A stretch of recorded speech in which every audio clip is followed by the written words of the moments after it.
It may not look like it, but this is known as the most dangerous island in the world. At first glance, it looks like one of the many islands in the Andaman Islands, located in the Bay of Bengal. But what is that shape off its coast? And what secrets does this island hide? Prepare to be amazed by the story of what is believed to be the last known pre-Neolithic people on Earth and one of the few uncontacted civilizations. Just how have these people remained free from outside interference for so long? After all, the rest of humanity is spread around the globe. Ironically, although they have not left North Sentinel Island in many millennia, the Sentinelese are believed to be descended from one of the first groups of humans to leave Africa. Historically, European colonization of other parts of the world hasn't ended well for the indigenous people. Fortunately for the Sentinelese, they've managed to avoid being colonized and haven't really had much contact with the rest of the world at all. There have been a few instances though. The Sentinelese are believed to have been among the first humans to leave Africa, settling on their island around 60,000 years ago. They're known to the Untouched, another group of indigenous people from the Andaman Islands. Based on what little is known of the Sentinelese, their culture also seems similar to the Untouched. However, when the British brought Untouched members to meet the Sentinel Island group in the 19th century, they were unable to communicate as their languages were very different. It was clear there had been a long period of separation between the two groups. In 1771, British surveyor John Ritchie noticed lights on North Sentinel Island while doing some work for the East India Company. You might remember their association with Christopher Columbus. Unlike Columbus, Ritchie didn't stop at North Sentinel Island, but noted the multitude of lights and moved on. The island disappears from recorded history until 1867, when an Indian merchant ship called the Nineveh wrecked on its shores. A little more than 100 passengers survived, and after a few days on the shore, they were attacked by the Sentinelese, who didn't seem to want any company. The captain noted the Sentinelese carried iron-tipped arrows shortly before he escaped in a small boat. He was later picked up by a rescue party along with everyone else who managed to survive by throwing sticks and stones at the Sentinelese. For the next 13 years, the British colonists of the Andamanese Islands took the hint and left North Sentinel alone. But in 1880, the officer in charge of the colony, Maurice Vidal Portman, led an expedition to the island. They took along some Aboriginal people of the Andamanese Islands who guided them into the island, where they found pathways and recently abandoned villages. The Sentinelese seemed to have vanished into the forest. Portman might have been relieved that he didn't stick around and defend their home by throwing arrows, but he decided to press his luck and keep looking. After several days, he found 6 of the island's people, an elderly couple and 4 children. Then he decided the best way to introduce himself and his society would be to kidnap them. Yeah, I know. The logic here isn't very well thought out. They were hauled onto his ship and taken to Port Blair. Shortly after, the captives all became very sick, likely due to the fact that their isolated community had not been exposed to the rest of the world's germs in almost 60,000 years. The elderly couple died, and the children were quickly returned to the island with a bunch of presents. Portman apparently thought that gifts totally make up for kidnapping and wrongful death. Actually, he didn't express any remorse about what happened and instead insulted the Sentinelese, saying they had what he thought of as an idiotic expression of countenance and manner of behavior. Portman made several more visits to the island, which he was lucky to survive considering how he introduced himself, plus the people's lack of fondness for strangers. He may have had second thoughts about his actions though, because in later years he noted that the islanders' interactions with outsiders had done them nothing but harm. After that, the island was mostly left alone. Although an escaped convict from Port Blair made it onto the shore in 1896. Apparently the Sentinelese had decided they were through with outsiders, maybe because of that whole kidnapping incident, and promptly killed him. Before I talk about more recent episodes of Contact with the Island, you should subscribe if you've enjoyed this video.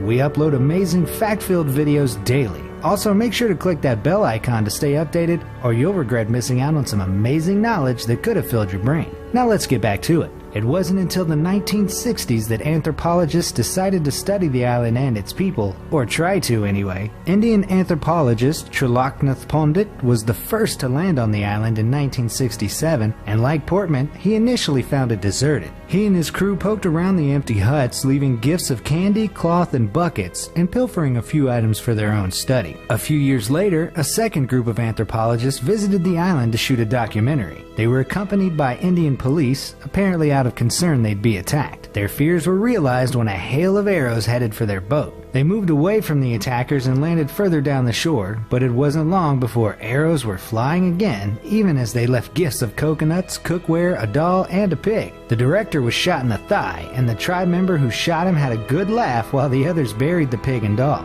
Guess he wasn't quite ready for his close-up. The crew retreated, and that was the end of their documentary making on North Sentinel Island. Then in 1981, a ship called the Primrose ran aground just off the island. The crew was at first relieved to see land, then their relief quickly turned to horror when they saw the Sentinelese people running towards them with weapons. After sending out a distress call, they fought the natives off with axes and a flare gun. Eventually, they were rescued by the Indian Navy. The wreck of the Primrose is that mysterious shape you'll see off the coast of North Sentinel here. But despite the tribe's unfriendliness, Pandit continued visiting the island intermittently for more than 20 years. In 1991, he finally had a peaceful encounter with some Sentinelese men. They even climbed into his boat and looked it over. He distributed coconuts, which don't grow on the island, but the tribe members seemed to like. After that, the Indian government decided to stop studying the island, fearing anthropologists or other visitors might bring modern germs to the Sentinelese. Yes, more than 100 years after Portman sickened his kidnapping victims, someone finally thought of that. The Indian government has said they have no desire to interfere with the island's residents or enforce law there. Although North Sentinel is technically considered a protectorate of the Indian government, for all practical purposes it remains a sovereign entity. Yet the Indian government did send a helicopter to check on the island several days after the 2004 tsunami.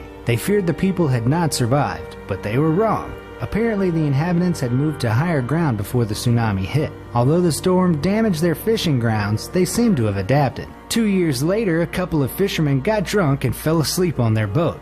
Unbeknownst to them, their homemade anchor of a rock on a rope failed, and they drifted toward North Sentinel Island. Other boaters tried to warn them, but they didn't notice, probably because they were under the influence of large amounts of alcohol. Sadly, there's a reason you shouldn't drink and drive a boat. They drifted into the shallows of the island where the Sentinelese shot and killed them with arrows. The Indian Coast Guard attempted to retrieve their bodies in a helicopter, but they too were met with a hail of arrows. Finally, they gave up, noting the bodies appeared to have been buried in shallow graves on the island. Since the incident, the Indian government established a 3-mile exclusion zone around the island to protect both its inhabitants and anyone unlucky or inebriated enough to get too close. Because they are so secluded and eschew visitors, little is known about the Sentinelese.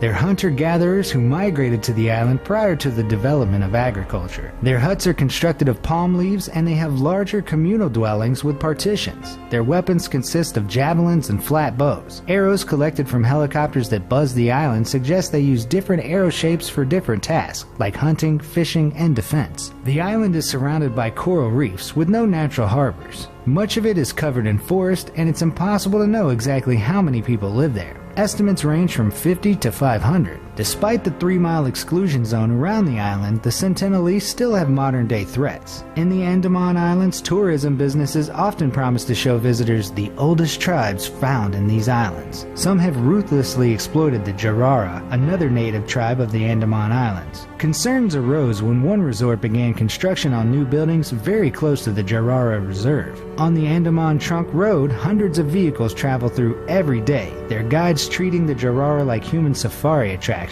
This has led activists trying to protect the native people of the Andaman Islands to express concerns about North Sentinel Island. Local operators have even started to organize the Ultimate Human Safari, carrying people to the shores of North Sentinel Island in armored, protected boats. Survival International, a group dedicated to tribal people's rights around the world, is working to end the human safaris in the Andaman Islands and protect both the Jarara and Sentinelese people. On the issue, a spokesperson for the organization, Miriam Ross, has said, "We continue to emphasize that there should be no further attempts to contact the Sentinelese, urging the administration of the Andaman Islands to adhere to this by putting a stop to poaching around the island, which led to the deaths of 2 fishermen in 2006. She adds it is vital to let the Sentinelese live in peace, pointing out that further contact with outsiders could be disastrous for both parties. While contact with the tribe is clearly unwise, people remain curious about the tribe. It's possible we could learn more about human history from studying such a long secluded group of people. Since visiting the island is out, much of what is known was gathered from the observations of helicopter pilots who flew over it. This is disruptive to the native people, however, and results bullets and arrows being lobbed at the choppers. With the advent of modern technology, some experts have considered sending in small drones to study the Sentinelese. This would avoid many of the problems of further human contact with the people, but would still present ethical problems as it might constitute a violation of the tribe's privacy.